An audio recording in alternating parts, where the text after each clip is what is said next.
Hey guys, MJ Madness here, and with the NBA season right around the corner, today I'm going to be giving you my Eastern Conference predictions. If you haven't already checked out my video giving you my Western Conference predictions, be sure to do so. Link is in the description. Basically, what I'm going to be doing is running through my picks for the Eastern Conference standings, from 15 all the way up to 1. Also, at the end of the video, I'll be including my takes for all of the major awards and who I think is going to win the NBA championship. So let's get started. In 15th and the basement of the Eastern Conference, I have the Atlanta Hawks. And the big reason I see the Hawks falling so far is the loss of Paul Millsap. He really was the heart and soul of this team, and it's definitely going to hurt them this season. Also, unlike many other teams I'm predicting at the bottom of the Eastern Conference, the Hawks have been a pretty good team for a long while, meaning that unlike these other teams, they haven't been able to develop their prospect core and develop young talent. So I think it'll be a rough couple of years for the Atlanta Hawks, and I think this year, not only will they be the worst team in the Eastern Conference, but the worst team in the NBA as well. In 14th, I have the Chicago Bulls. The big story of the Bulls offseason was trading away Jimmy Butler, but also important is the underwhelming returns they got for him. This team is very mismanaged, and I'm predicting a tough season in Chicago. In 13th, I have the New York Knicks. The Knicks lost Melo and D Rose this offseason, and while for the future of this franchise, I think it's the right move, in the short term their record is going to suffer. They're quietly developing some nice young pieces, Kristaps Porzingis being the big one, but I still don't think this team has enough depth to seriously compete for the playoffs, even in a weak Eastern Conference. In 12th, we have the Indiana Pacers. This is the fourth team in a row that has had a big-name superstar head west in the offseason, and just like the three teams before them, I think the loss of Paul George to the Thunder is going to seriously hurt this team. Victor Oladipo and Miles Turner will be expected to carry the load, and I think those two players take them out of the basement, but I still don't think this team can seriously expect to make the playoffs. In 11th, we have the Brooklyn Nets. For the first time in a long while, I can confidently say the future actually looks bright in Brooklyn. I think D'Angelo Russell is going to have a huge season, and they've quietly made some savvy moves in the offseason to put this team trending in the right direction. Of course, this team is still bad, but it wouldn't be all that of a shock to me for them to sneak into the playoffs in a terrible Eastern Conference. In 10th, I have the Orlando Magic. The Magic low-key have a fairly talented squad, and I was this close to having them in a playoff spot. I just don't think they have enough experience.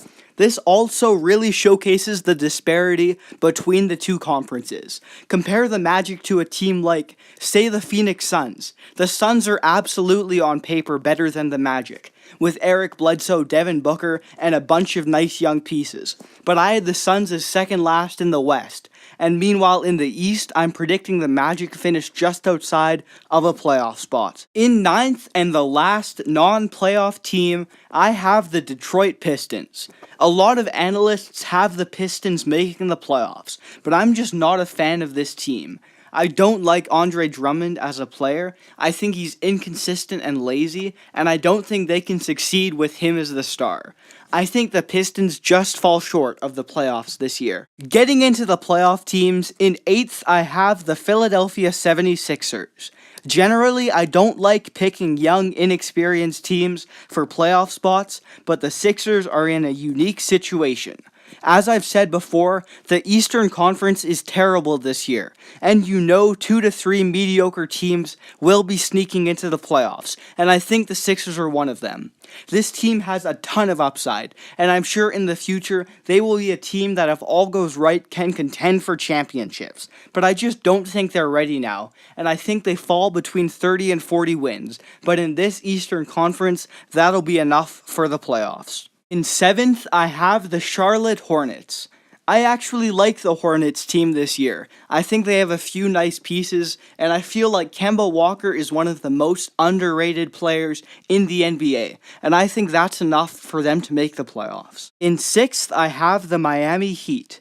You gotta wonder whether we'll see first half of last season or last half of last season Miami Heat this year. I'm predicting we see something in the middle.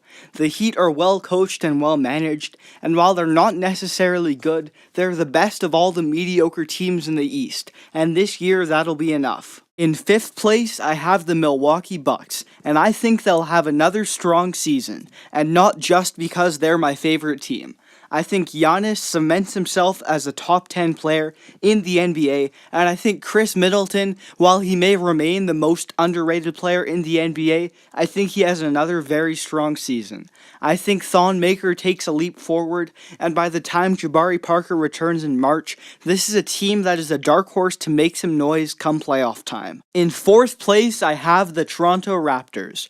What is there to say about the Raptors? This is the same team they've had for the past couple of seasons, and as such, I'm predicting another season where they may put up a lot of wins, but they're never going to realistically compete for a championship, and they simply can't contend with the upper echelon of the East. In 3rd, I have the Washington Wizards. The Wizards are still a very good team, with one of the best backcourts in the league, but they don't have nearly enough depth, and I don't trust their bench enough for them to realistically compete with the Celtics and Cavs at the top of the Eastern Conference. In 2nd place, I have the Boston Celtics. The Celtics made some huge moves this offseason, trading away the 1st overall pick and bringing in Kyrie Irving and Gordon Hayward, and they should be a fun-to-watch team this year, and I predict they will be in a dogfight with the Cavs all season for 1st in the East, but I think they just fall short.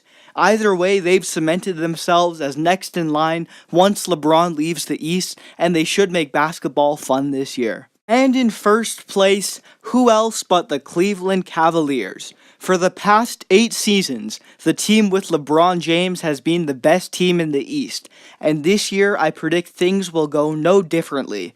Sure, the Celtics will give them a run for their money, but the Cavs are still clearly a step above, and I think they will once again be the best team in the Eastern Conference. Now, to wrap things up, I'm going to be giving you my picks for all the major awards and my predictions for the NBA Finals. Rookie of the Year, I'd like Dennis Smith Jr. as a dark horse candidate, but I think it's going to go to Ben Simmons. I think Ben Simmons has the potential to be a great player in this league. Coach of the Year, I'm going with Billy Donovan of the Oklahoma City Thunder. I think if he finds a way to get Russell Westbrook, Melo, and Paul George working together and developing chemistry and takes them to one of the best teams in the West, which is what I'm predicting, then he'll deserve Coach of the Year.